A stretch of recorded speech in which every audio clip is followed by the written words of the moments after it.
Bismillahirrahmanirrahim. Teman-teman, kita coba bahas ya tentang why do I feel empty ya. Jadi tentang emptiness, tentang rasa kosong. Rasa kosong ini kan bentuknya macam-macam ya. Mungkin karena kayak kesedihan, karena lagi sedih, karena lagi kayak baper sama pasangan, lagi baper sama orang tua, lagi baper sama temen. Tiba-tiba muncul rasa emptiness, rasa kayak kosong gitu. Atau misalnya karena kita lagi ngelamun, ngahuleng ya. Atau jadi juga karena kita terlalu stuck dengan sebuah rutinitas. Jadi kayak hidup kita gitu-gitu aja gitu. Kayak nggak ada sesuatu yang baru. Atau setiap hari kita punya semacam daily routine.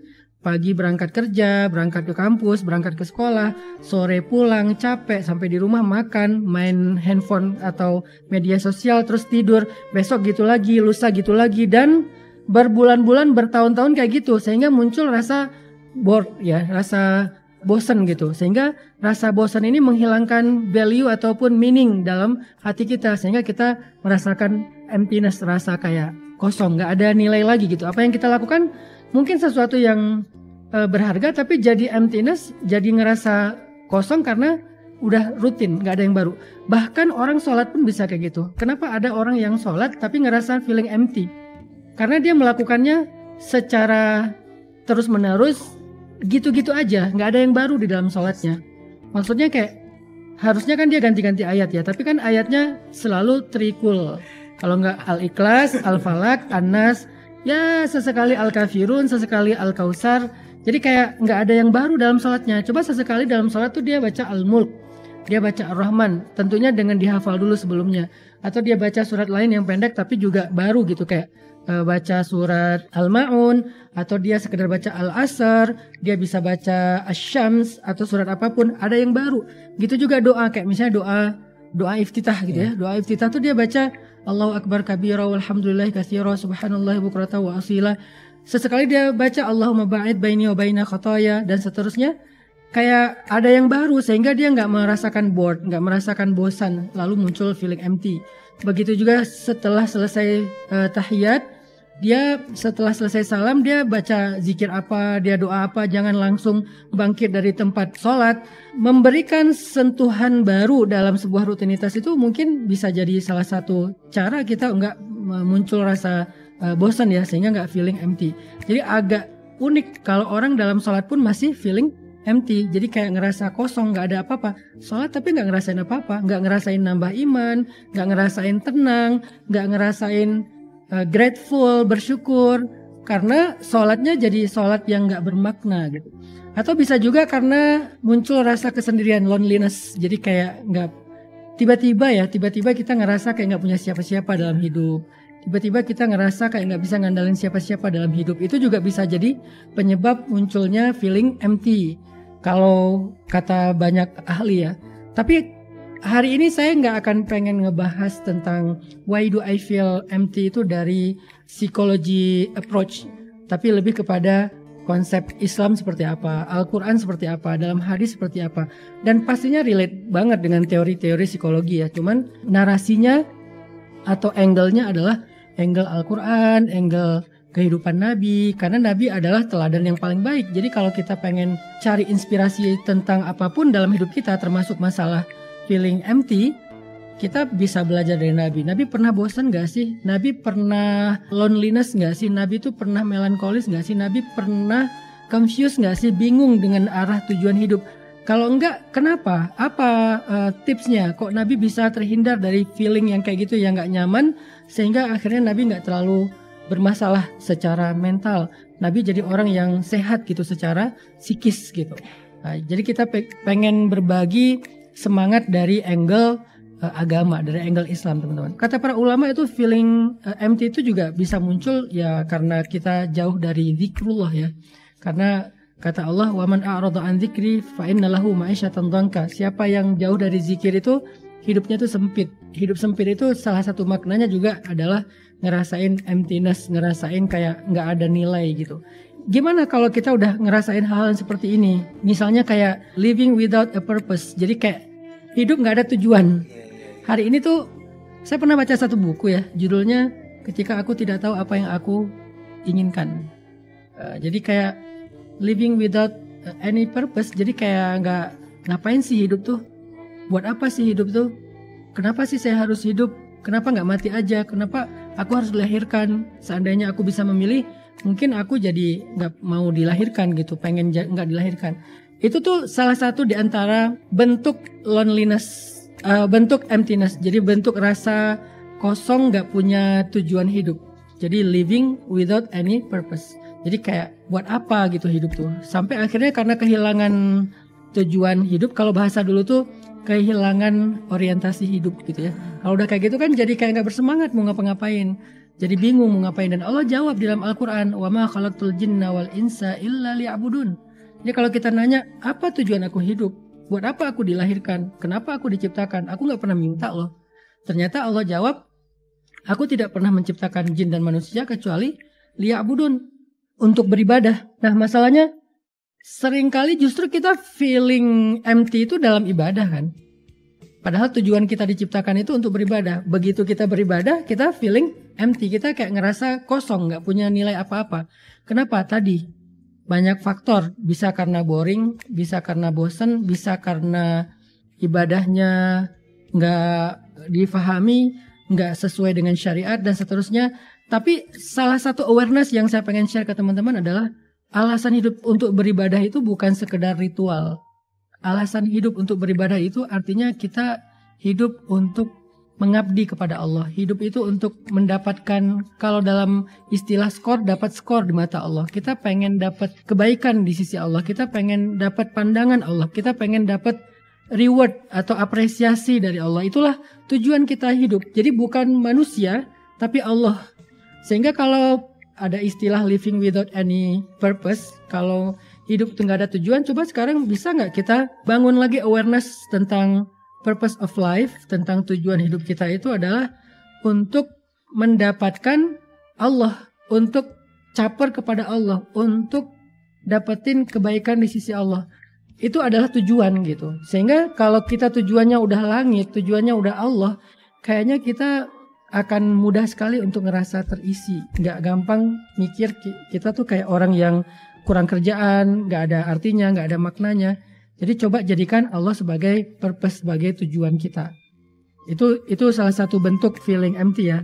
Atau ada juga kata orang-orang bijak itu, feeling empty itu muncul dari long grieving process. Jadi panjangnya proses bersedih gitu. Panjangnya proses terluka atau duka cita gitu ya. Jadi kayak painful experience-nya itu luar biasa, sehingga saking panjangnya proses bersedih atau terluka, dia lama-lama ngerasa bahwa hidup ini nggak ada artinya. Orang kan kalau ngerasa terluka terus kayak jadi korban dari keadaan, korban dari setiap orang, selalu merasa sebagai orang yang teraniaya. Maka dia ngerasa hidup ini apa sih maknanya? Kenapa sih harus kayak gini? Itu luka yang bisa memunculkan rasa emptiness gitu, rasa kosong dalam hati kita. Sehingga kata para ulama atau dalam Al-Quran disebutkan, gimana caranya biar kita tuh nggak ngerasa kosong, langsung diisi. Jadi Nabi pernah bilang gini, hati manusia atau jiwa manusia itu kayak gelas kosong atau wadah kosong. Kalau kamu nggak mengisinya dengan kebaikan, maka dia akan diisi oleh syaitan dengan keburukan. Keburukan itu bukan sekedar dosa, tapi juga rasa nggak nyaman, anxiety. Jadi kan sekarang ada anxiety disorder gitu kan, kayak nggak nyaman dengan kecemasannya, rasa traumatik dan segala macam. Itu tuh muncul karena hati dan jiwa kita kosong. Karena jiwa kita itu kayak wadah kosong, nggak boleh kosong dia tuh, harus diisi. Begitu dia kosong langsung diisi oleh yang lain. Siapa yang lain tuh? Syaitan. Makanya dalam Al-Quran Allah bilang gini, فَإِذَا فَرَغْتَ فَانْصَبْ وَإِلَى رَبِّكَ فَارْغَبْ. Kalau kamu udah kosong, farog itu dalam bahasa Al-Quran, kalau kita baca tafsir, farog itu la syai' fih, nggak ada apapun di dalamnya, itu farog. Jadi udah kayak empty. Farog itu empty dalam bahasa Inggris. فَإِذَا فَرَغْتَ, kalau kamu udah empty, kalau kamu udah kosong, fansab, isi. Segera isi dengan sesuatu yang baik. Bersungguh-sungguhlah untuk mengisinya dengan hal yang positif. Wa ila rabbika farghab, dan berharaplah kepada Allah, jangan putus harapan. untuk mengisinya, untuk mengusahakannya, untuk memanage hati dan jiwanya. Minta sama Allah, berharap sama Allah, kembali kepada Allah, menghadap kepada Allah. Tapi jangan biarkan hati dan jiwa itu empty. Fa'idha faragta fansob. Fansob itu kalimat maka atau fa di situ artinya langsung. Jadi nggak ada jeda gitu. Jangan biarin ada kekosongan atau emptiness di dalam jiwa ataupun hati kita. Fansob, segera isi. Segera tuang sesuatu yang bermanfaat di dalamnya. Apakah zikrullah, apakah ibadah, apakah exercise, olahraga, hobi, bangun relationship yang positif, atau melakukan sesuatu yang baru yang belum pernah kita lakukan. Tapi pokoknya do something. Lakukan sesuatu yang positif, yang konstruktif, yang produktif. Wa ila rabbika farghab, dan tetap minta sama Allah untuk dibimbing yang terbaik sama Allah. Itu artinya jangan dibiarkan kosong lalu nanti diisi oleh long grieving experience atau grieving proses tadi oleh syaitan.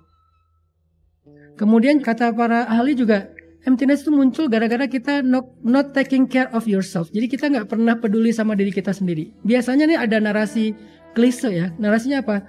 Bantulah orang lain supaya kamu bahagia. Kalau kita titik sampai di sini, kita tuh sebetulnya kurang fair loh. Kayak misalnya cuman membatasi, kita tuh harus jadi orang yang paling bermanfaat untuk orang lain. Kita tuh harus bantu orang lain, membahagiakan orang lain. Nabi juga bilang setiap hal itu ada haknya. Kan ada 3 orang sahabat datang ke Nabi ngomong gini teman-teman. Ya Rasulullah, saya akan berpuasa setiap hari gak mau berbuka. Supaya keren nih ibadah saya. 1. Yang kedua bilang, ya Rasulullah, saya gak mau nikah. Saya pengen menjomblo supaya gak terganggu oleh keluarga untuk beribadah pada Allah. Terus yang ketiga bilangnya, ya Rasulullah, saya gak akan tidur malam. Saya akan berjaga sepanjang malam beribadah. Terus Nabi bilang, aku adalah orang yang paling baik di antara kalian. Artinya, aku tuh orang yang paling ibadahnya paling baik, kepedulian sosialnya paling baik di antara kalian. Aku bantu banyak orang, tapi aku berpuasa dan berbuka. Jadi kadang Nabi berpuasa, kadang Nabi berbuka. Aku juga punya keluarga, punya istri, punya anak. Aku juga tidur di malam hari, kemudian bangun di sepertiga malam terakhir. Artinya ada hak diri. Jadi harus take care terhadap diri kita sendiri, itu adalah hak kita dan diajarkan dalam Islam. Sehingga nggak boleh kita pakai narasi dengan titik di akhir kalimatnya, harus bermanfaat, peduli sama orang lain, bahagiakan orang lain, titik. Kita juga harus bicara tentang manfaat buat diri sendiri, peduli kepada diri sendiri, membahagiakan diri sendiri. Kita perlu memperhatikan keadaan kita, karena kalau kita hanya capek untuk membahagiakan orang lain dan melupakan hak diri kita, pada akhirnya kita akan kehilangan nikmat ataupun rasa. Akhirnya kita jadi kayak orang yang hidup hanya untuk mengangkut beban, tetapi nggak pernah ngerasa lega gitu, ngerasa kosong. Kenapa? Karena berlebihan. Karena Islam tuh nggak suka sesuatu yang berlebihan ya. Janganlah kalian bersikap berlebih-lebihan. Jadi kayak udah sewajarnya aja. Kita tetap peduli sama orang lain. Kita memang harus jadi orang yang anfa'uhum linnas, impactful kepada orang di sekitar kita. Tapi juga ada hak untuk diri kita untuk kita perhatikan. Nabi memperhatikan haknya. Makanya dikasih waktu tidur, dikasih waktu istirahat, dikasih waktu keluarga, dikasih waktu ibadah, dikasih waktu ibadah itu kalau dalam bahasa psikologi modern tuh meditasi atau yoga kali ya. Tapi kita kan nyebutnya dengan sholat, zikir, baca Quran. Jadi ada istilah gini, supporting others is not exclusive of supporting yourself. Jadi kayak membantu orang lain itu bukan berarti kita nggak peduli dengan diri kita sendiri. Sehingga kita perlu take care dengan diri kita sendiri. Jadinya kita nggak feeling empty. Ada juga yang menganalisa bahwa feeling empty itu gara-gara kita nggak punya hubungan yang berkualitas dengan orang-orang lain. Kayak misalnya kita tuh nggak punya sahabat dekat. Jadi kayak mungkin kita punya followers banyak. Kadang-kadang feeling empty ini dirasain oleh seorang selebgram atau seleb TikTok atau apapun lah ya. Seorang influencer yang dia punya banyak fans, punya banyak followers sampai jutaan mungkin, tapi dia sering feeling empty. Kenapa feeling empty? Karena dia nggak punya hubungan yang berkualitas. Dia cuma punya idola gitu, orang yang mengidolakan dia. Dia punya quantity dalam hubungan, tapi kualitinya kurang diperhatiin. Harusnya kita perlu memperhatikan juga, jangan cuma lihat viewsnya berapa, viewers kita nambah nggak, subscriber atau followers kita nambah nggak. Coba perhatikan hubungan kita nambah kualitas nggak dengan seseorang. Mungkin nggak harus banyak, bisa jadi orang tua, gimana kualitas hubungan kita dengan orang tua. Bisa jadi pasangan halal, gimana hubungan kita dengan istri atau suami kita. mungkin dengan saudara, gimana hubungan kita dengan adik kakak kita, atau mungkin dengan sahabat, gimana hubungan kita dengan mereka. Coba tingkatin kualitas hubungan kita dengan mereka, sehingga akhirnya kita nggak ngerasa empty. Ngerasa empty itu karena kita ngerasa dieluk-elukan, di like, di viral lah ya, tapi kita kayak nggak ada yang benar-benar peduli sama kita, nggak ada yang benar-benar ngerti dengan kita, nggak ada yang benar-benar support dengan kita. Ibaratnya seorang penyanyi, dia performance-nya bagus, sekali dia serak disorakin. Kalau dia bagus orang tepuk tangan, begitu serak sedikit disorakin, terus disuruh turun, dilemparin botol. Itu kan feeling empty kalau udah kayak gitu. Terus siapa yang kita butuh di situ? Orang yang benar-benar support system, yang walaupun kita belum jadi siapapun, dia support kita, dia dengar kita, dia koreksi kita, dia nasihati kita. Watawasaw bil haq watawasaw bis sabr, kalau dalam bahasa surat Al-Asr itu quality of relationship itu ada di saling mensupport dengan nasihat yang baik, mau'izatul hasanah dan seterusnya. Apalagi kalau kita menghabiskan sebagian besar waktu kita dalam sehari itu di sosial media ya. Efek yang kurang disukai oleh para psikolog itu adalah sosial media itu membuat kita kalau surfing ya, bukan posting atau kerja, lebih ke surfing. Surfing itu kayak scrolling, cari apa nggak jelas gitu yang kita cari. Akhirnya kita tuh muncul rasa membandingkan antara diri kita dengan orang lain, apalagi yang kita idolakan. Terus apa yang harus kita lakukan? Bangunlah hubungan yang berkualitas, walaupun dengan 1-2 orang aja, dan fokuslah dengan mereka. Sehingga Nabi bilang gini, tahadu tahabu, saling berhadiahlah kalian supaya kalian saling mencintai. Itu sebetulnya nasihat tentang positive relationship. Jadi kayak disuruh kasih hadiah sama teman supaya kita saling mencintai, semakin akrab. Kan enak hidup kayak gitu. Kayak zaman dulu sebelum ada gadget, kita tuh suka ngasih kado, ngasih hadiah, ngasih ucapan apa segala macam, naktirin teman makan, beliin teman jajan apa misalnya yang kita mampu. Itu meningkatkan kualitas dari relationship kita. Akhirnya kita jadi punya relationship yang positif, terhindar dari feeling empty gitu ya.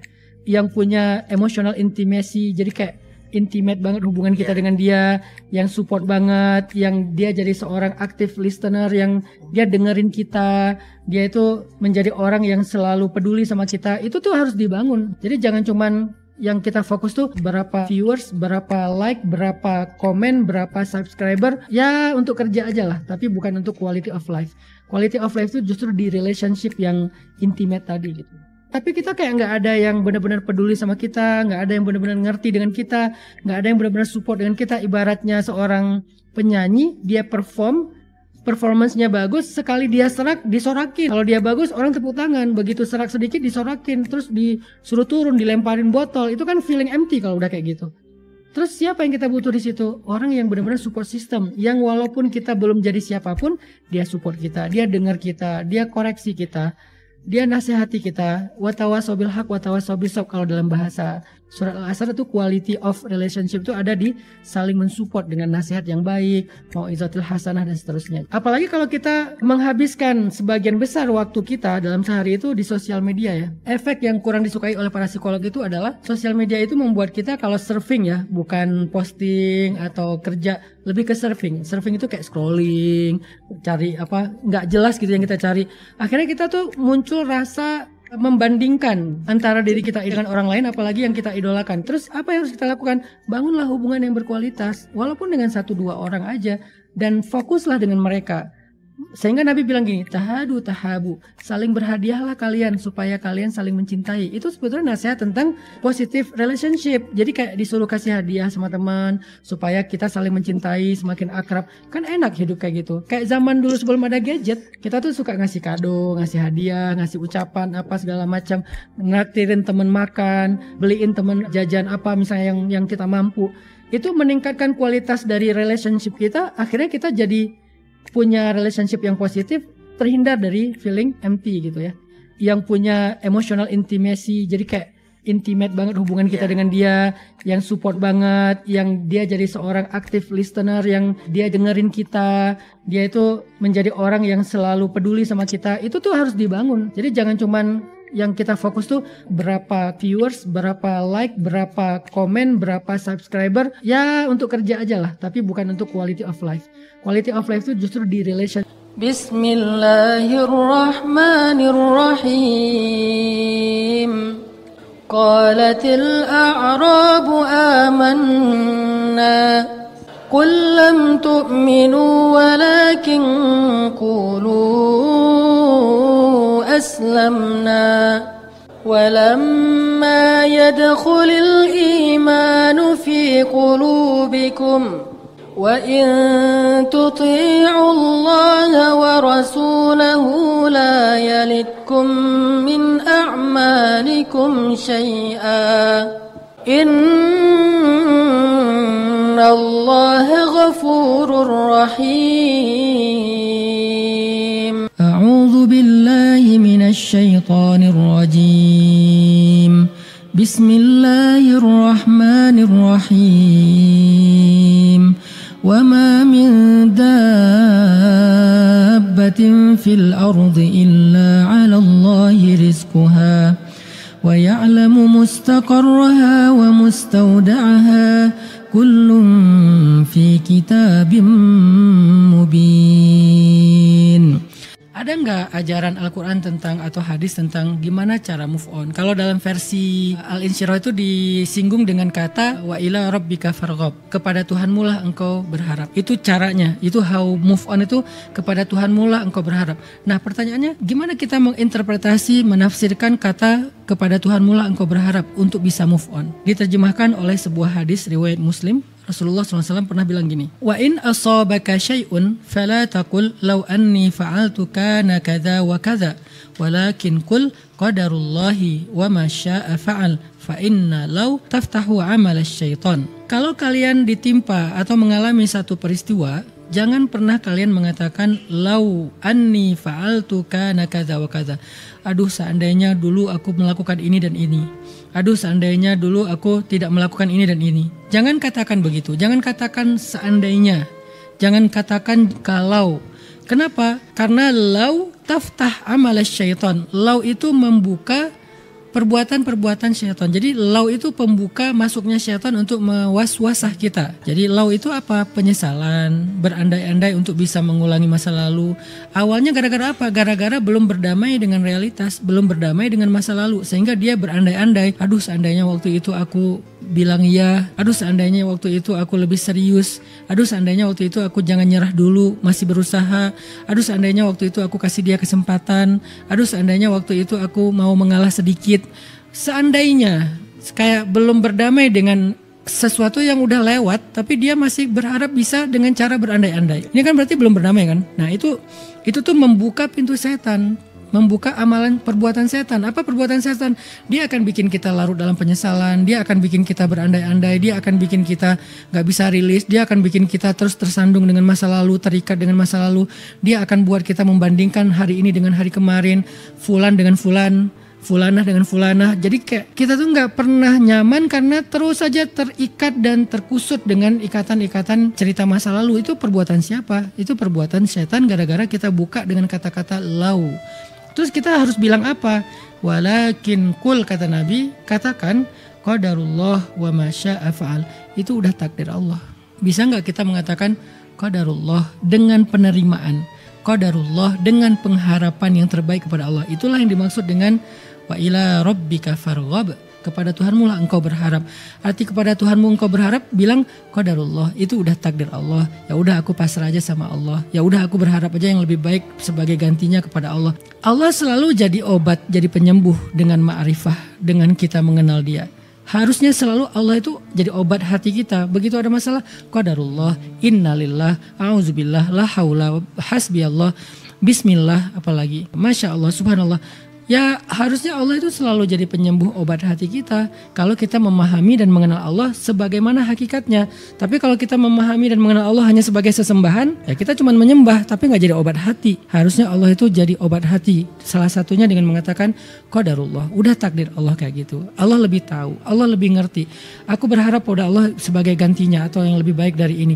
Serahin kepada Allah. Wa ila rabbika farghab. Itu insya Allah bisa faragh, bisa fansab. Jangan bilang lau seandainya, tapi bilang qadarullah. Mulai sekarang qadarullah tuh jadi magic word buat yang pengen move on. Dua kata yang sering jadi excuse anak-anak muda nih. Pertama adalah kata insya Allah, kedua qadarullah. Misalnya gini, lo datang ya besok acara gue. Oh ya insya Allah. Padahal dia gak serius pengen datang. Besoknya gak datang dong. Lusanya ditanya, kenapa lu nggak datang? Qadarullah. Nah, itu jangan ke sana. Fungsi dari qadarullah itu magic word untuk mengafirmasi positif, mensugesti, memotivasi diri kita agar kita lebih pasrah, lebih ikhlas terhadap kenyataan. Itu fungsi qadarullah. Katakanlah itu dengan hati, katakanlah sambil melihat ke langit, katakanlah dengan berharap kepada Allah. Qadarullah, qadarullah, qadarullah. Harusnya itu jadi magic words. Awalnya mungkin sambil greget, sambil gigit lidah, gigit bibir, atau sambil teriak, atau sambil nutup muka pakai bantal. Gak apa-apa, itu namanya latihan, riyadhah. Nanti lama-lama kita akan bisa mengatakan itu dengan qadarullah, dengan nyaman. Satu nasihat lagi dari Al-Quran. Kan tadi bagaimana caranya ya. Kita lanjutkan bagaimana caranya itu adalah dengan belajar dari surat Hud, surat 11 ayat ke-6. Apa arti wa ila rabbika farghab? Berharaplah kepada Tuhanmu, berharaplah kepada Allah. Apa maksudnya? Allah berfirman di ayat 6 surat Hud. A'udzu billahi minasyaitonir rajim. Bismillahirrahmanirrahim. Wa ma min dabbatin fil ardi illa 'ala Allahi rizquha wa ya'lamu mustaqarraha wa mustawda'aha. Kullun fi kitabim mubin. Dan tidak ada satupun makhluk yang bernyawa di muka bumi, melainkan Allah menjamin rezekinya. Dia mengetahui tempat tinggal mereka dan tempat Allah menyimpan rezekinya. Semua tertulis di dalam kitab takdir yang nyata atau lauhul mahfuz. Artinya inilah makna dari qadarullah. Jadi kalau kalian pengen tahu apa arti qadarullah, ayat ini coba renungkan. Mustaqar wa mustauda. Di mana tempat tinggal, di mana tempat rezeki. Itu dua kata yang berbeda. Mustaqar, tempat tinggal, mustauda, tempat rezeki. Dalam masalah jodoh misalnya, saya tinggal di Aceh, tapi jodoh saya di Jawa. Pernah nggak saya tahu bahwa nanti saya akan punya istri orang Jawa? Nggak pernah tahu. Siapa yang tahu? Allah. Maka kemudian Allah pun membuat rencana-rencana kehidupan saya sampai saya bertemu dengan jodoh saya. Nah, rencana ini kan gak semuanya dikasih tahu sama Allah kepada saya ujungnya kemana. Pokoknya Allah pengen mempertemukan saya sama cewek Jawa dengan lika-liku cerita hidup yang kita sebut dengan kata takdir. Nah, kita ikutin aja lika-liku itu. Pernah gagal, pernah tersandung, pernah sedih, pernah terluka, bla bla bla. Itu kan semuanya lika-liku sampai ketemu dengan jodoh. Terima aja. Kenapa terima? Karena kita nggak tahu ini akan kemana akhirnya. Allah yang tahu. Soalnya kita mustaqarrahnya tahu, mustaudaahnya nggak tahu. Kita tahu di mana tempat kita, tapi kita nggak tahu di mana rezeki kita, di mana jodoh kita, di mana solusi hidup kita. Kita nggak pernah tahu. Makanya yang tahu cuma Allah, kata Allah di surat ini. Sehingga ikutin Allah aja. Toh nggak akan ketukar, nggak akan salah. Makanya dalam hadis yang lain Nabi bilang gini. La yu'minu abdun hatta yu'mina annama asabahu lam yakun liyukhti'ah wa annama akhta'ahu lam yakun liyusibah. Enggak beriman seseorang sampai dia memahami bahwa apa yang akan menimpa dia enggak mungkin meleset darinya. Dan apa yang meleset dari dia enggak mungkin akan menimpanya. Jadi kita belajar meyakini qadarullah dengan dua dalil ini. Satu surat Hud ayat ke-6, kedua hadis riwayat Muslim tadi. Apa yang menimpa kita nggak mungkin luput dari kita. Apa yang luput dari kita nggak mungkin menimpa kita. Itu yang akan terjadi di masa depan dan yang juga udah terjadi di masa lalu. Berarti emang udah takdirnya kayak gitu. Nggak mungkin meleset. Misalnya nih putus sama seseorang atau diputusin gitu atau disakitin gitu ya. Bilang aja qadarullah, emang dia bukan jodoh saya takdirnya. Karena dia meleset dari takdir saya. Berarti nggak akan mungkin menimpa saya dong. Gitu juga ketika kita kehilangan uang, kehilangan keuntungan, kehilangan sebuah proyek, kehilangan sebuah pekerjaan. Karena takdirnya emang itu bukan untuk saya, jadi nggak akan mungkin saya dapatkan walaupun serupiah. Kalau untuk saya nggak mungkin juga hilang dari saya, kenapa saya harus khawatir? Itu arti qadarullah. Karena Allah lebih tahu di mana tempat tinggal kita dan di mana tempat Allah menyimpan rezeki, jodoh dan seterusnya dalam hidup kita. Jadi kayak teka-teki itu cuma Allah yang tahu, kita nggak tahu, maka ikut aja dengan qadarullah. Ya udah aku ikut, aku pasrah, aku nerima, aku ikhlas, aku berharap sama Allah. Maka yang udah terjadi udahlah, emang bukan jodoh aku, mau gimana? Nggak bisa dipaksain. Seluruh dunia kata Nabi berkumpul pengen nolong kamu, nggak bisa nolong kamu. Seluruh dunia pengen menghalangi kamu, nggak bisa halangi kamu. Karena semuanya udah ditulis, kertas udah kering dan pena sudah diangkat. Jadi kayak kenapa nggak pasrah aja sih sama Allah dalam penerimaan ya, bukan dalam ikhtiar ya. Dalam hakikat bukan dalam syariat. Kalau dalam syariat kita ikhtiar aja, tapi dalam hakikat di hati kita nerima juga gitu apa yang terjadi. Itu tuh cara move on menurut Al-Quran dan hadis. Alhamdulillahirabbil alamin. Hamdan katsiran thayyiban mubarakan fih kama yuhibbu rabbuna wa yarda. Asyhadu an la ilaha illallah wahdahu la syarikalah wa asyhadu anna Muhammadan abduhu wa rasuluhu la nabiyya ba'dah. Radina billahi rabba wa bi Muhammadin nabiyya wa bil islami dina. Rabbi syrah li sadri wa yassir li amri wahlul 'uqdatan min lisani yafqahu qawli. Teman-teman yang dirahmati Allah Subhanahu wa taala, pertama-tama kita bersyukur kepada Allah. Malam ini insyaallah adalah malam pertama di bulan Ramadan kita. Akhirnya Allah mempertemukan kita kembali dengan bulan suci Ramadan. Dan ini adalah nikmat yang tidak terhingga yang Allah berikan kepada kita. Kalau kita terbiasa mensyukuri nikmat materi, ketika Allah kasih kita pekerjaan, ketika Allah kasih kita keuntungan dalam dagang, bisnis, ketika Allah kasih kita rezeki, sesungguhnya Ramadan itu lebih berharga daripada uang ataupun materi emas dan perak, bahkan jika emas dan perak itu sebesar dunia dan seisinya.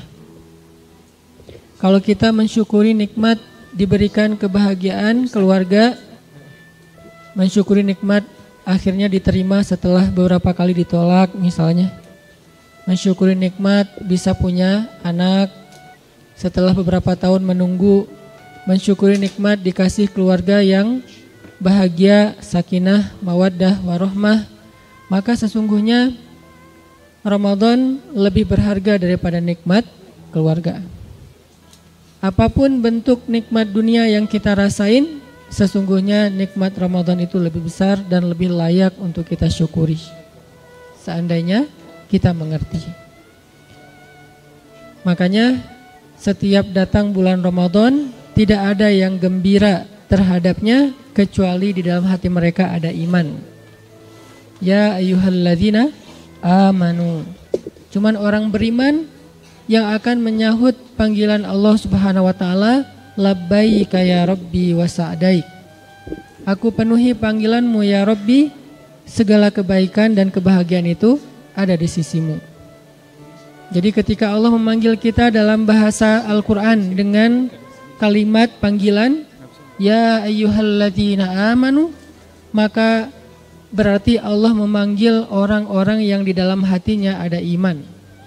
Sehingga Nabi bersabda, man shoma Ramadan imanan wahtisaban. Tetap landasannya adalah iman. Sehingga tidak mungkin ada orang yang bahagia terhadap Ramadan kecuali di dalam hatinya ada iman. Makin besar bahagianya, makin besar imannya. Makin lama bahagianya, makin istiqomah keimanannya. Makin lama bahagianya sampai akhir Ramadan dan ditutup dengan kesedihan karena perpisahan dengan Ramadan, makin benar dan makin sejati imannya. Jadi bisa dibilang kebahagiaan kita terhadap datangnya bulan Ramadan adalah salah satu di antara ekspresi iman. Bukan karena buka puasanya, bukan karena udah pada beli makanan-makanan untuk 1 bulan, bukan karena hal-hal yang sifatnya lebih kepada kebahagiaan duniawi, tapi karena ibadahnya, malam-malamnya yang berkah, siang-siangnya yang penuh dengan kebaikan. Karena itulah orang beriman berbahagia. Mudah-mudahan kita termasuk di antara orang yang pada malam ini adalah termasuk orang-orang yang bahagia dengan kedatangan Ramadan. Dan ekspresi kebahagiaan kita adalah dengan berbondong-bondong mendatangi masjid untuk sholat tarawih berjamaah. Dibuka dengan sholat maghrib berjamaah, karena tadi maghrib dimulainya, tanggal pertama dalam Islam itu dimulai dari maghrib. Jadi mudah-mudahan kalau malam ini, dan insya Allah malam ini malam pertama Ramadan, kita buka dengan sholat maghrib berjamaah, kemudian tarawih berjamaah, dan insya Allah istiqomah sampai akhir Ramadan, bahkan seumur hidup seperti itu insya Allah. Jadi alhamdulillah terhadap nikmat Ramadan yang Allah berikan untuk kita tahun ini.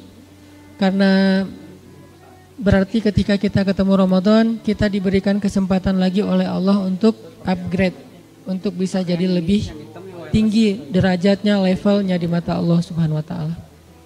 Kedua juga saya bersyukur secara pribadi setelah sekian lama tidak menyampaikan tausiah dalam halaqah Rabu malam di Masjid Al-Latif. Akhirnya qadarullah sekarang kesampaian lagi nih, karena dakwah ini berawal dari tempat yang mulia ini. 3 tahun yang lalu, bahkan sebetulnya 11 tahun yang lalu, dakwah pemuda hijrah secara khusus, teman-teman Bandung secara umum berawal dari Masjid Al-Latif yang berkah. Mudah-mudahan Masjid Al-Latif ini selalu diberikan oleh Allah Subhanahu wa taala limpahan keberkahan, sehingga dengan keberkahan itu bertambah kemakmurannya, bertambah jamaahnya, dan bertambah manfaatnya buat kaum muslimin. Terus terima kasih buat semua teman-teman yang udah hadir, yang udah berdesak-desakan, yang sudah mencari tempat parkir mungkin susah.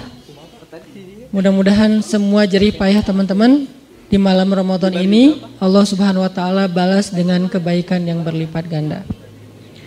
Teman-teman yang dirahmati Allah, sebagian ulama mengumpamakan Ramadan itu dengan siyahah, dengan traveling. Siyahatul mu'min asyam, kata sebagian ulama. Travelingnya orang beriman itu adalah puasa Ramadan.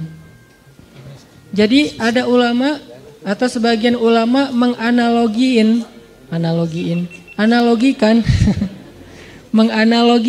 puasa Ramadan itu dengan analogi traveling. Dan ini kayaknya kita banget nih. Kenapa saya ngambil angle ini? Karena saya senang traveling. Kayaknya lebih bisa menjiwai gitu. Kalau kita umpamakan Ramadan itu dengan sebuah traveling, coba kita cari tahu dulu gimana sih caranya kita bisa dapat trip yang penuh dengan kesan. Kita bisa enjoy dengan sebuah traveling yang kita lakuin. Kita bisa have fun ketika lagi traveling. Apa sih yang buat kita ngerasa bahagia ketika lagi traveling? Apa yang kita lakuin supaya traveling kita itu berkualitas? Apa yang kita lakuin supaya ketika kita have trip, ketika kita ngelakuin traveling itu kita bisa enjoy banget.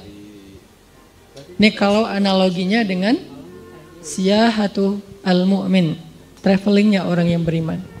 Yang pertama, kalau kita pengen traveling itu biasanya kita akan coba milih travel agent mana yang kita bakalan pakai jasanya.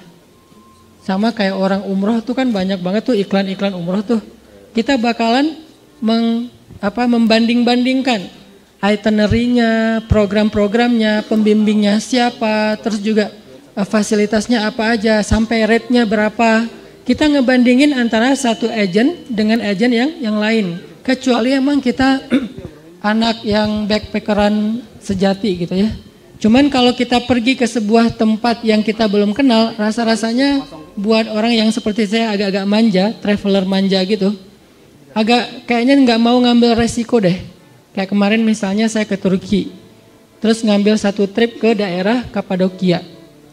Karena saya belum pernah sama sekali ke Kapadokia, saya nggak berani pengen backpackeran sama istri. Takutnya nanti dia ngambek karena saya ternyata nggak hafal jalan segala macam kan ya. Daripada traveling kita jadi bad mood, jadi nggak nyaman, ya udah deh kita pakai travel agent lokal. Dan ternyata benar. Seandainya saya nggak dapat advice dari agen lokal itu, saya udah pesan pesawat yang paling murah, Pegasus. Landing di Bandara Ataturk Istanbul pakai Turkish, kemudian nanti naiknya Pegasus ternyata ganti terminal atau ganti bandara. Jarak antara bandara Turkish Airlines dengan Pegasus itu sekitar 2-3 jam. Antara 2 sampai 3 jam kan lumayan wasting time ya, lumayan ngabisin waktu tuh. Alhamdulillahnya karena kita pakai travel agent lokal, mereka kasih tahu jangan naik Pegasus. Mungkin lebih murah sekitar $20-30 lah. Tapi kalau nyewa taksi Di sana mahal taksinya dari bandara ke bandara.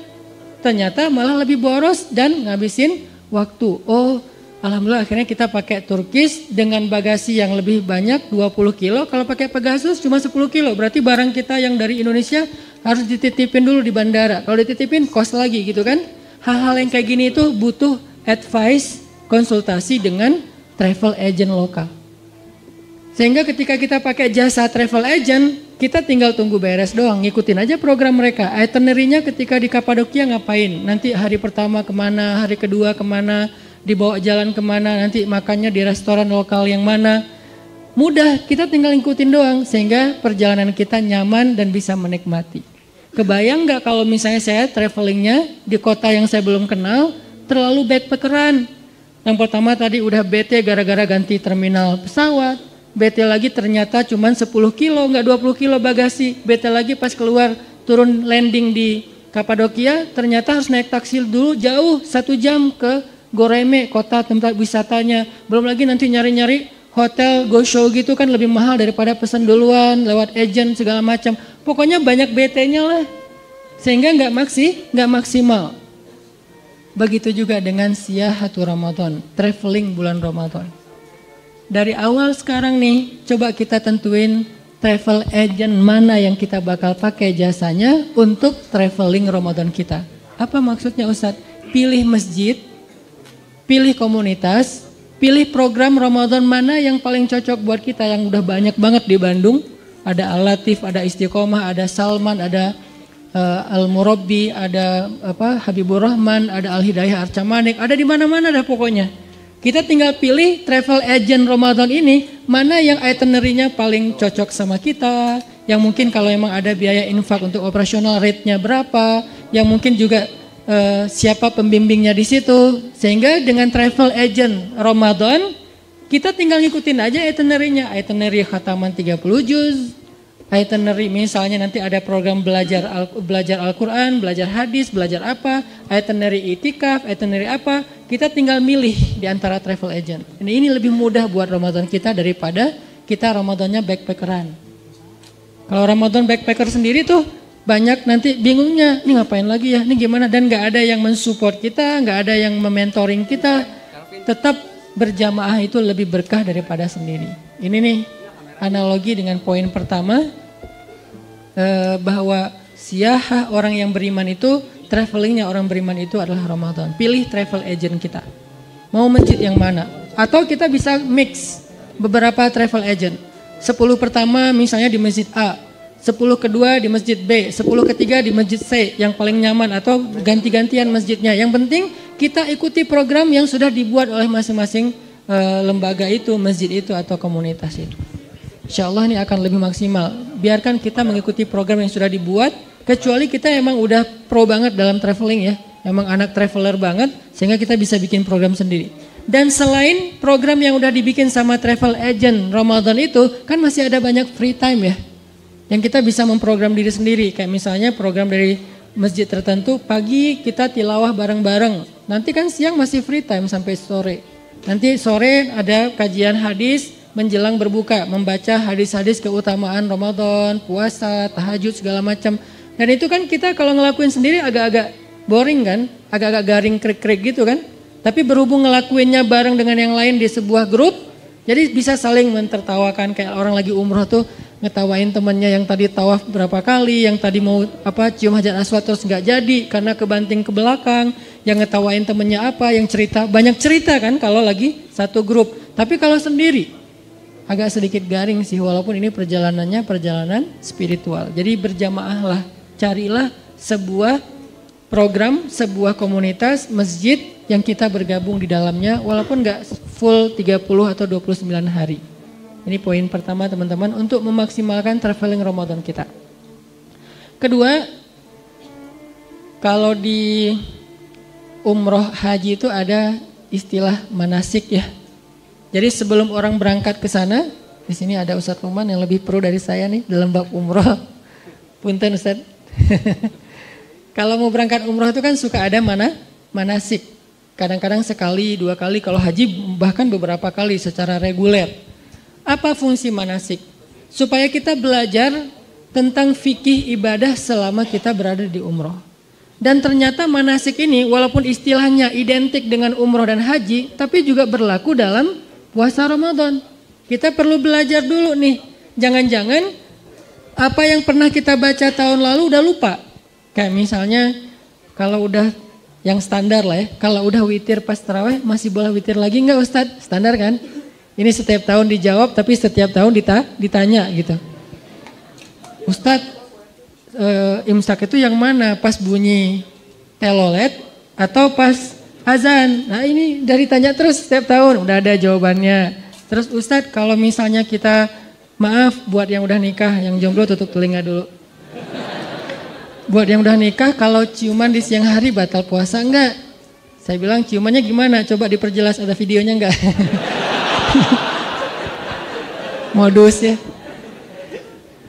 Ternyata udah pernah ditanya juga oleh sahabat kepada Nabi. Gimana kalau misalnya kita azan subuh artinya udah lewat waktu imsak. Tapi kita masih belum mandi besar, masih junub. Apakah puasa kita sah? Pertanyaan-pertanyaan yang lebih kepada tutorial puasa. Tutorial Ramadan atau teknis. Nah ini kita coba manasik diri kita dengan belajar lagi, buka lagi bukunya, YouTubean lagi, Google lagi, cari lagi di beberapa referensi. Supaya apa? Supaya pas kita jalan, kita tuh nggak terlalu polos. Kita tuh nggak terlalu blank gitu. Kayak orang umroh tadi, dia tahu, oh tawaf itu 7 kali. Jangan mentang-mentang semangat jadi 10 kali gitu atau 1000 kali. Nggak ada juga sih. Atau tawafnya, tuh ada yang tawafnya pakai roda tuh kan ya, wheelchair gitu kan ya. Gua pakai skateboard aja dah tawaf sih, ngeboseh gitu kan. Wis pakai ngetrik, oli lagi di depan sana. Dipanggil-panggil sama askar. Kenapa? Karena kita nggak baca tutorialnya dulu. Sama kayak cewek-cewek yang mau berhijab kan biasanya baca tutorial hijab kayak gimana atau lihat di YouTube. Oh hijab yang kayak gini bagus tuh, yang sebelahnya dikasih kayak bunga mawar gitu, sebelahnya bunga kaktus gitu, ada 2 model bunga gitu kan. Oh ternyata begini cara pakai jilbab yang kekinian, yang lagi ala-ala apa gitu. Nah ini semuanya butuh baca tutorial dan kita bekali diri kita biar nggak terlalu awam. Sehingga nanti kayak misalnya apakah batal puasa kalau kita membersihkan mulut kita dengan pasta gigi atau cukup dengan air aja. Tapi kalau airnya kebanyakan ketelan gimana? Pas lagi wudhu kumur-kumur ketelan dikit sih dan rasanya segar gitu gimana gitu. Gak sengaja sih Ustadz, cuman sering gitu. Itu gimana hukumnya? Nah kayak gini-gini cari aja, jangan tanya saya ya. Coba cari. Kita googling bareng-bareng, nanti insya Allah juga akan ada kajian-kajian yang banyak, sebagiannya akan dibahas oleh para ustadz. Intinya bekali diri kita. Sama kayak kita misalnya mau traveling ke satu daerah, cari tahu dulu tentang daerah itu kan. Kayak misalnya kita mau kemana gitu, mau ke Jepang, mau ke New Zealand, kita udah baca di sana tuh ada objek wisata apa aja sih, ada spot apa aja sih yang seru, yang bisa bikin perjalanannya lebih berkualitas. Oh nanti datang ke museum, oh nanti yang museum itu jaraknya sekian, kita baca itinerary-nya ini apa sih? Kayak misalnya kita ke Yordania kan ada Petra atau ada apa gitu, oh ternyata ada sejarahnya. Jadi kalau kita udah baca dulu culture-nya, sejarahnya, apa tentang kota yang kita bakal datengin, pas kita sampai di sana tuh kan lebih kerasa kan, lebih menjiwai soalnya kita udah baca tentang kota itu. Kayak orang dari dulu tuh ambisinya pengen ke Korea banget.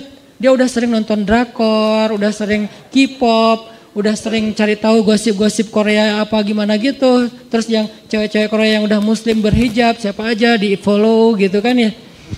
Di stalking, udah nikah belum ya? Oh ternyata belum, mudah-mudahan saya nge-like, first like terus. Padahal biasa aja sih buat dia.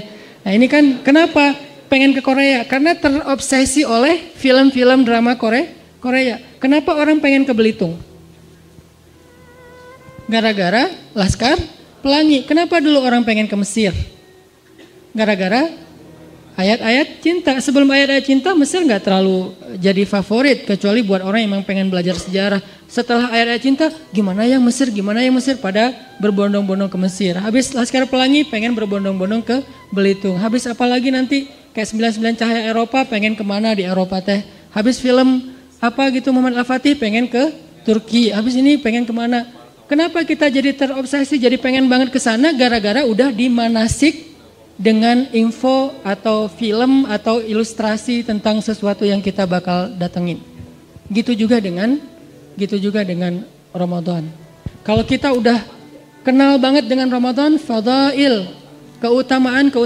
Apa sih hal-hal yang seru di bulan Ramadan? Apa sih serunya tahajud di bulan Ramadan? Apa sih serunya tarawih di bulan Ramadan? Apa sih serunya tilawah di bulan Ramadan? Apa sih serunya berbuka puasa dan ngasih orang makanan berbuka di bulan Ramadan? Serunya apa? Kita cari tahu. Makin kita tahu, makin kita terobsesi pengen memaksimalkan perjalanan itu. Makin kita cari tahu, kita makin semangat. Dan ini hal yang sangat wajar. Sama kayak Disneyland gitu di beberapa negeri kan, di Jepang, mungkin nggak tahu di Singapura ada apa enggak, kayak di Hong Kong. Kenapa orang datang ke sana terutama yang bawa anak kecil? Karena anaknya itu udah sering nonton film-film animasi tentang Disney gitu kan. Jadi dia pengen lihat tokoh-tokoh yang selama ini dia lihat di layar laptopnya atau di layar TV-nya. Ini keobsesi. Begitu juga tentang Ramadan. Coba bekali diri kita. Ternyata salah satu yang paling populer nih, bulan Ramadan itu bulan yang di dalamnya Allah turunkan Al-Quran. Ini standar judul, tapi coba gali lagi kalimat ini. Gimana sih proses turunnya Al-Quran? Gimana sih kronologis turunnya Al-Quran? Gimana sih adegan turunnya Al-Quran? Siapa aja sih yang bawa Al-Quran? Gimana? Siapa malaikat-malaikat yang membawa Al-Quran? Malaikat pembawa Al-Quran itu dalam Al-Quran disebut dengan malaikat safaroh kiramim baroroh. Apa arti safaroh? Brand ambassador. Jadi malaikat juga ada duta-duta. Nah, duta-duta malaikat itu disebut dengan safaroh, safir. Atau yang melakukan perjalanan disebut musafir. Itu dari kata yang sama. Safaroh artinya duta. Jadi malaikat ternyata ada yang khusus bertugas cuman sebagai duta Al-Quran. Dan itu bukan satu zat, bukan satu malaikat, bukan cuma Jibril. Jibril itu kayak icon mereka. Tapi gengnya tuh, dalam grup WA mereka tuh banyak banget membernya.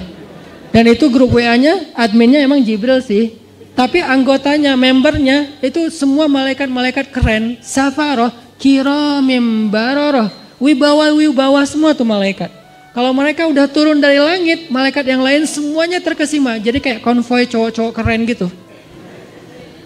Kan malaikat tuh kayak kalau diijilmakan sebagai laki-laki, fatamatsalalaha basyaron sawiya. Kalau jadi cowok itu cowok yang Allah aja bilang keren. Bukan cewek-cewek yang bilang keren ya. Kalau kita kan standar kerennya agak rendah nih. Siapa aja keren di mata kita kan. Keren. Mungkin sebagiannya jujur, sebagiannya basa-basi. Soalnya keren ya, basa-basi. Tapi ada juga sih yang jujur. Istri. Maaf ya. Nah, kalau malaikat yang bilang kerennya siapa? Allah. Allah sendiri yang bilang fatamatsalalaha basyaron sawiya. Siapa lagi yang bilang malaikat itu keren? Umar. Umar itu kan orangnya standarnya tinggi ya. Dia nggak akan gampang takjub sama fisik laki-laki kalau nggak ideal banget. Tuh Umar tuh, karena dia sendiri udah keren. Jadi orang yang keren kan kadang-kadang standarnya lebih tinggi. Pas datang Jibril menjelma sebagai laki-laki menemui Nabi dalam hadis iman, Islam, ihsan kayak gitu-gitu. Umar itu nggak ngomong loh. Kalau bahasa orang Sunda mungkin walaupun nggak kayak gitu, kayak orang yang terkesima banget. Saking terkesima mungkin kalau ada kita di situ udah calangapan gitu lah. Hah? Jibril? Waktu itu belum dikasih tahu kalau itu Jibril. Panggilan kerennya tuh Gabriel _ malaikat gitu kan ya. Datang Nabi, Jibril. Terus duduk lututnya bertaut dengan lutut Nabi. Itu kan keren banget ya. Salah satu cara private belajar tuh kayak gitu, berdua lututnya bertaut. Jibril nanya sesuatu, Nabi menjawab, dibenarkan, ditanya, menjawab, dibenarkan. Pas laki-laki itu udah pulang, Umar diem aja. Sampai Nabi bilang, Umar tahu gak itu siapa? Siapa ya Rasul? Itu Jibril. Tahu gitu tadi selfie, minta tanda tangan apa gitu. Kalau kita ya, ternyata dia Jibril. Wah, para sahabat terkesima. Emang keren banget. Wajar kalau Maryam aja kaget. Maryam itu kan nggak tertarik sama cowok ya. Saking mulianya, saking solehanya, di list kontak handphonenya Maryam itu nggak ada nama cowok loh, kecuali 3. Ayahnya Imran, pamannya Zakaria, dan anaknya Isa. 3 doang yang dia kontak. Yang lain tuh nggak ada nama cowok. Kalau kita mungkin nggak ada juga, tapi PP-nya cowok, namanya cewek gitu. Itu salah satu modus zaman old lah, sekarang udah enggak, lebih vulgar. Terus Maryam aja kaget, dan kagetnya Maryam ngapain? Ta'awuz kan? A'udzu birrahmani minka in kunta taqiyya. Kalau bahasa singkatnya itu kan kepanjangan ya, masa kaget panjang gitu kan ya? Kaget, auzubillahi panjang gitu. Itu kaget orang soleh, orang berilmu. Kalau kaget kita kan cuma satu kata. Atau minimal auzubillah, ngelihat Jibril sampai bilang auzubillah itu sesuatu banget loh. Karena buat Maryam, auzubillah Maryam, kalau kita tuh wow. Versi Maryam auzubillah, versi kita wow, itu auzubillahnya versi Maryam. Karena dia soleh, dia nggak bilang wow, dia bilang auzubillah. Itu safaroh, malaikat itu turun membawa Al-Quran. Yang bawanya siapa? Jibril. Jadi kayak pas Kibra itu kan ya, ada yang tim 8, ada yang tim berapa? 17, ada yang tim 45 gitu-gitu kan. Nah, malaikat juga gitu, ada yang membawa Al-Qurannya yaitu Jibril, ada yang mengiringinya ring 1, ring 2, ring 3 segala macam, dan itu bahasa Al-Qurannya apa? Tanazzalul malaikah. Tanazzal artinya malaikat itu turunnya berkelompok-kelompok. Kelompok apa? Tim 8, kelompok tim 17, kelompok tim 45, kelompok tanazzal turun berkelompok-kelompok berangsur-angsur warruh dan Jibril. Jibril itu diistilahkan dengan Ruhul Kudus, roh yang suci yaitu Jibril. Artinya ketika Jibril membawa Al-Quran turun ke dunia, itu diiringi oleh barisan malaikat yang konvoi dari langit pertama sampai langit ke-7. Dan di antara tangga-tangga langit itulah Jibril turun satu tangga demi satu tangga membawa Al-Quran yang mulia. Dan setiap Al-Quran lewat, para malaikat semuanya ta'zim, menghormati lewatnya Al-Quran. Semuanya menunduk di depan Al-Quran yang lewat. Dan la yamassuhu illal mutahharun. Tidak ada yang bisa menyentuh itu kecuali yang suci, yaitu para malaikat, sebagian tafsir. Walaupun ada dua versi tafsir. Kemudian Jibril datang kepada Rasulullah SAW, mengilhamkan, mengajarkan Al-Quran ini kepada Rasul.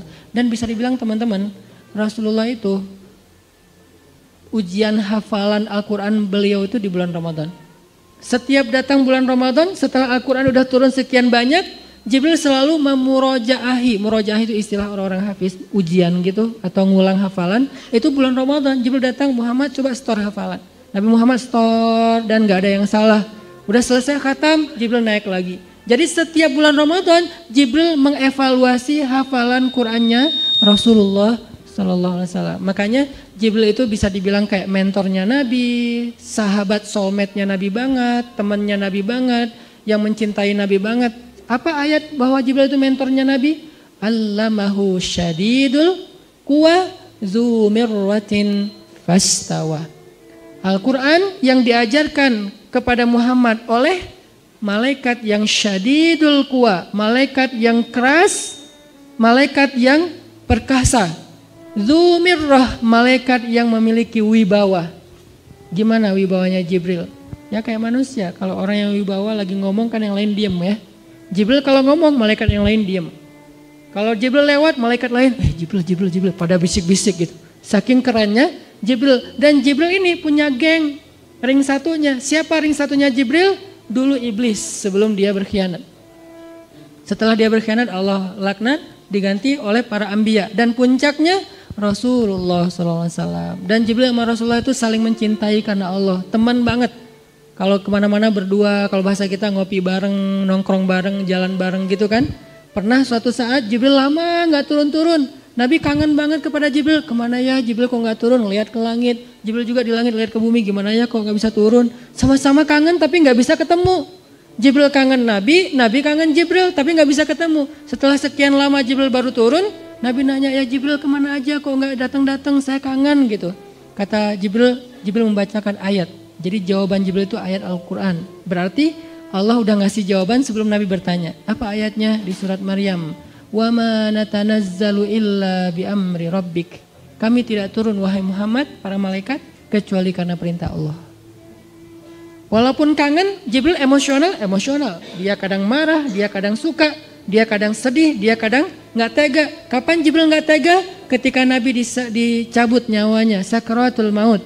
Dan Jibril berada di sisinya Rasulullah, Jibril memalingkan wajahnya tidak melihat ke arah Rasulullah. Rasulullah bertanya, Jibril, bencikah engkau melihat wajahku saat ini ya Jibril? Aku lagi jelek ya, kalau bahasa kita gitu.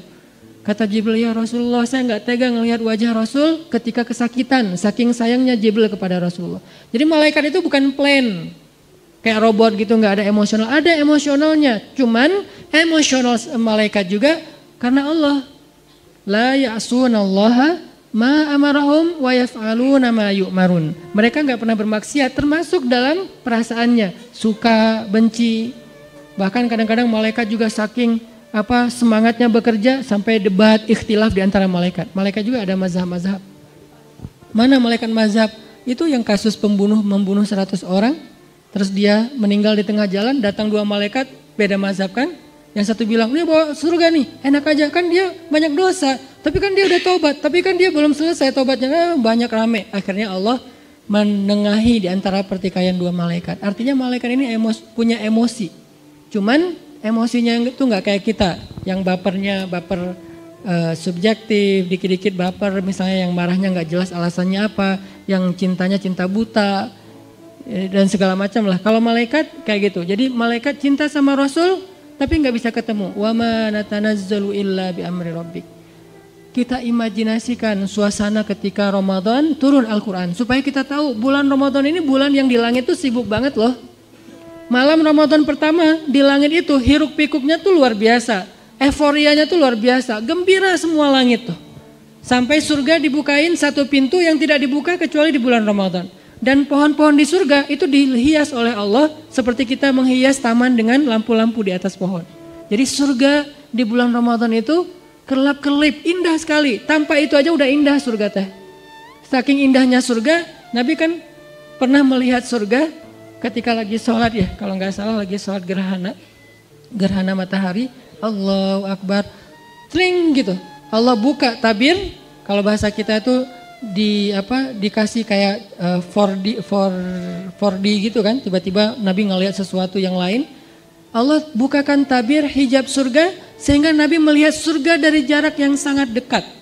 Saking dekatnya, seolah-olah hanya dengan melangkah beliau bisa metik buah anggur di dalam surga. Nabi lagi sholat nih, Allah bukakan hijab, Nabi ngelihat surga, ada anggur yang bergelantungan dan gemes banget pengen dipetik, saking kerennya nih anggur, saking ranum banget.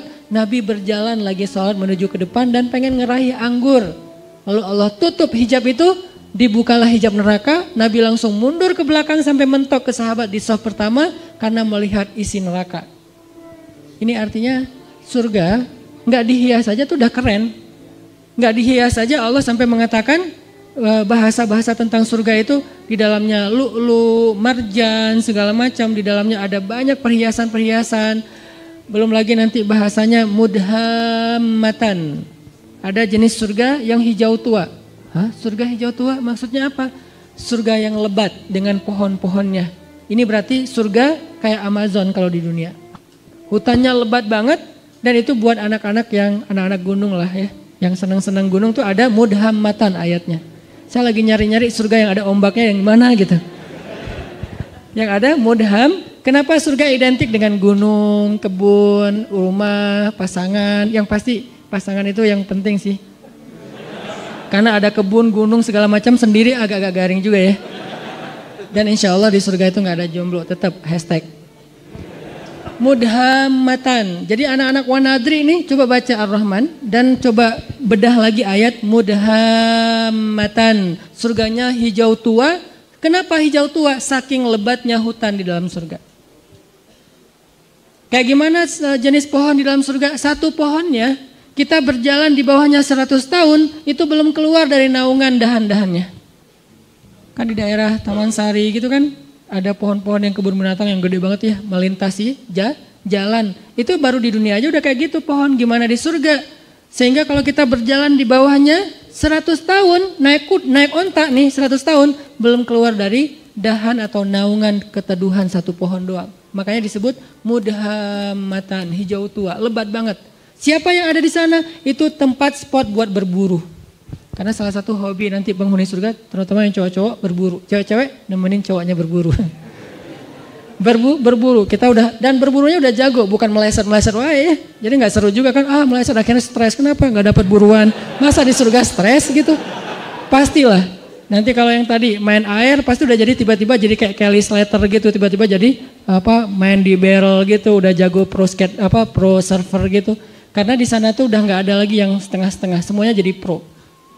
La khaufun alaihim wala. Nah, gambaran emosional, perasaan manusia di dalam surga, la khaufun alaihim wala hum yahzanun. Nggak ada lagi rasa takut, khawatir, dan nggak ada lagi rasa kecewa atau sedih.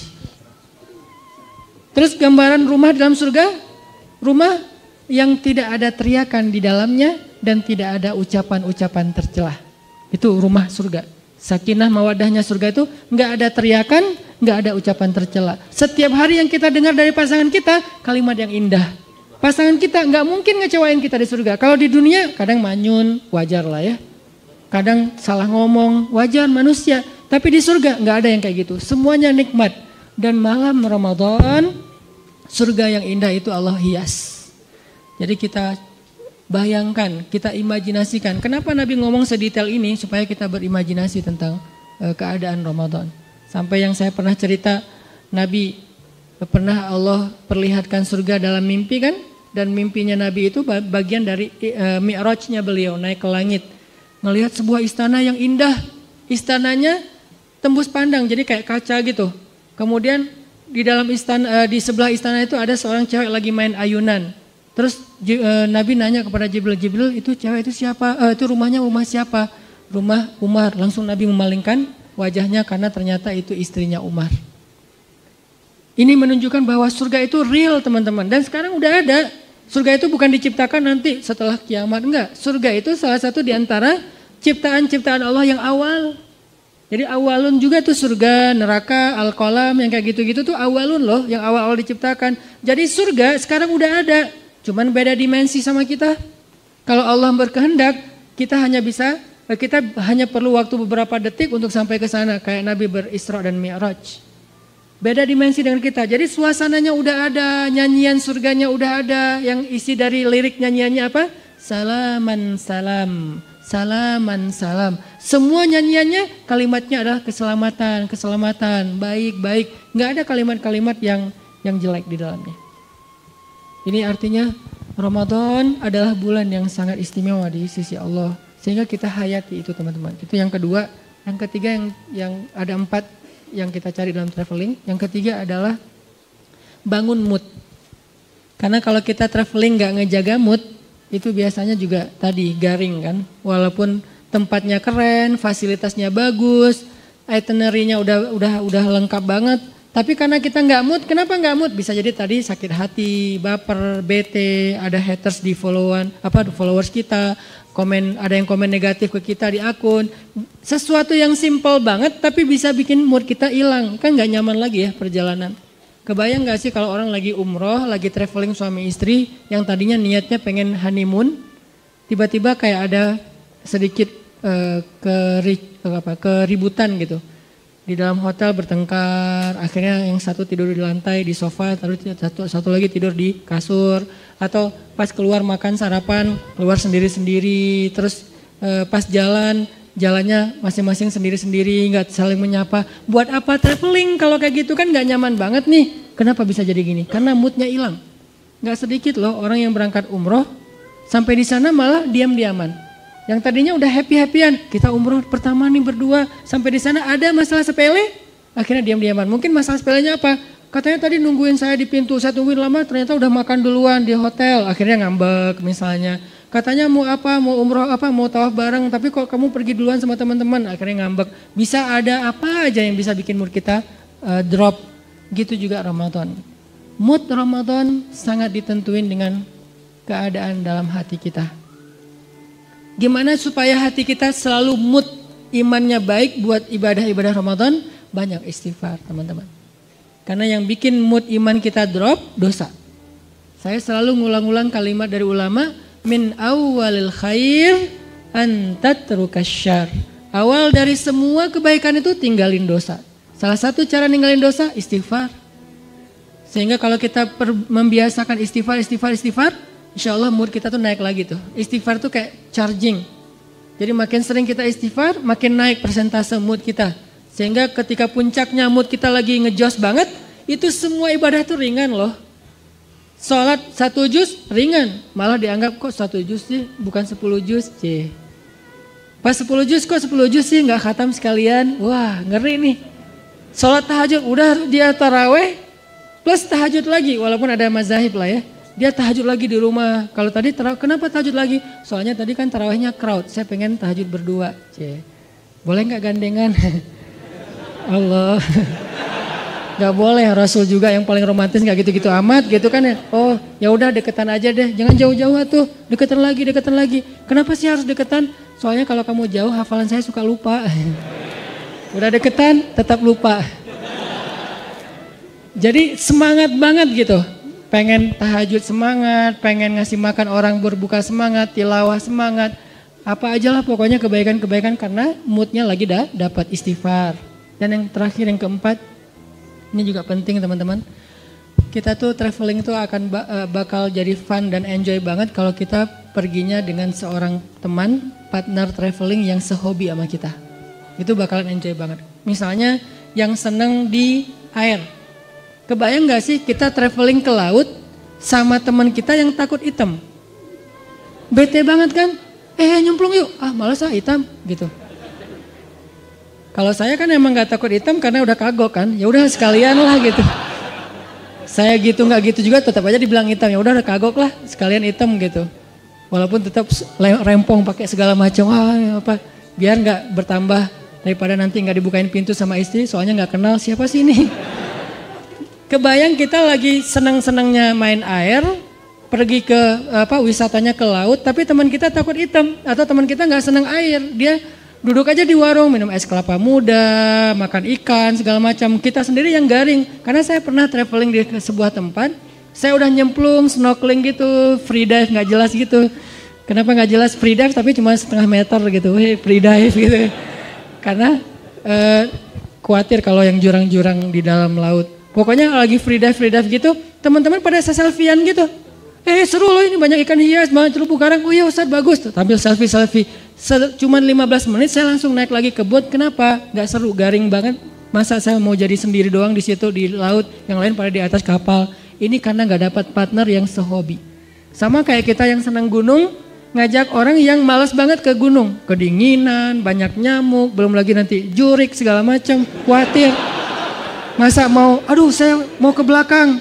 Terus bangunin kita, kenapa? Takut gitu kan ya. Kan gak seru banget kan. Belum lagi dia lebay gitu orangnya ke gunung kayak nonton film horor. Dikit-dikit peluk gitu. Ya kalau itu pasangan. Kalau teman kos-kosan gitu kan geli ya. Ini gak sehobi nih sama kita nih ke gunungnya. Jadi gak akan nyaman perjalanan kita trip ke gunung. Atau yang ke mall. Saya sering merhatiin nih kalau lagi nganterin istri ke mall. Apalagi mallnya yang agak-agak rame gitu kayak Pasar Baru ya. Saya kalau datang ke tempat-tempat yang crowd gitu, saya perhatiin apa? Wajah bapak-bapak. Itu semuanya kerung gitu. Ibu-ibunya,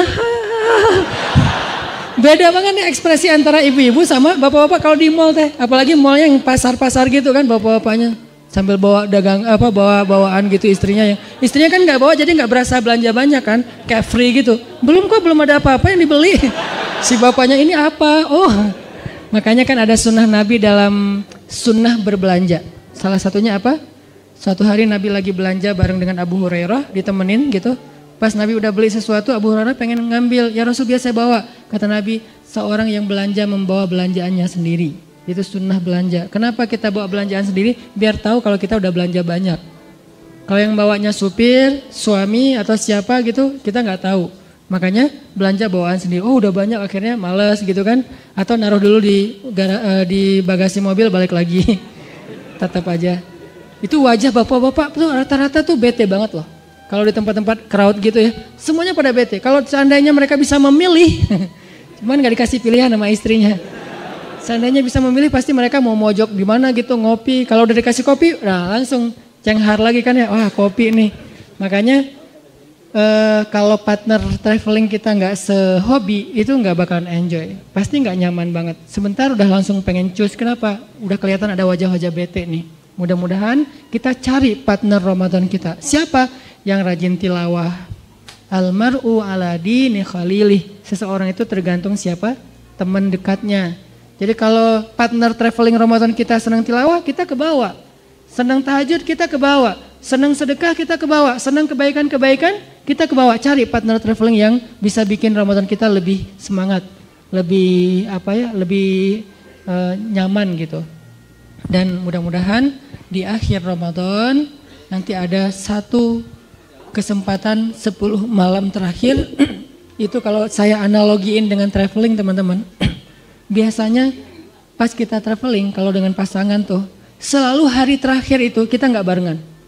Hari pertama barengan, kedua barengan, terus aja barengan, pegangan tangan kemana-mana nggak bisa lepas gitu. Giliran hari terakhir pasti nggak barengan. Kenapa? Karena masing-masing ngejar target. Nyari oleh-oleh yang belum dapat. Si ibunya nyari oleh-oleh buat teman-temannya, si yang cowoknya juga nyari oleh-oleh buat teman-temannya. Jadi semuanya mencar. Hari terakhir biasanya mencar tuh. Masing-masing rempong sendiri-sendiri. Udah kita nanti ketemuan di sini ya, meeting pointnya. Udah jalan sendiri-sendiri. Itu analogi sederhana berlaku juga di Ramadan. Hari terakhir yang tadinya kita barengan, berbuka puasa bareng, malam tahajud bareng. Begitu masuk asyarah min awakhir Ramadan, 10 terakhir bulan Ramadan, kayaknya kita harus berlakukan SOP traveling. Gak apa-apa deh, kali ini kita agak sendiri-sendiri. Itikaf sendiri-sendiri, maksudnya satu masjid tapi kan beda. Masa mau itikaf di sini mesra-mesraan kan agak aneh ya. Boleh sih mesra-mesraan, gimana? Nyisir rambut. Misalnya, Mah bawa sisir enggak? Kenapa? Sunnah mah. Kan Aisyah nyisir rambut Nabi ketika lagi, Papa kan gak punya rambut. Oh iya. Soalnya banyak mikir gitu. Jadi udah mulai sendiri-sendiri, udah enggak buka puasa bareng lagi karena sibuk dengan itikaf. Masing-masing ngejar malam Lailatul Qadar. Dan itu penting banget, insya Allah nanti di malam-malam berikutnya akan dibahas. Mudah-mudahan tahun ini kita memperoleh Lailatul Qadar. Dan seandainya tahun ini adalah Ramadan terakhir kita, ya Allah jadikanlah Ramadan ini sebagai penggugur semua dosa-dosa kami. Jadikanlah Ramadan ini sebagai jalan buat kami ke surgamu ya Allah. Dan jadikanlah Ramadan ini adalah Ramadan terbaik dalam hidup kami. Semoga Allah memberkahi bulan Ramadan kita. Kullu am wa antum bi khair. Ramadan karim. Billahi taufiq wal hidayah. Wassalamualaikum warahmatullahi wabarakatuh.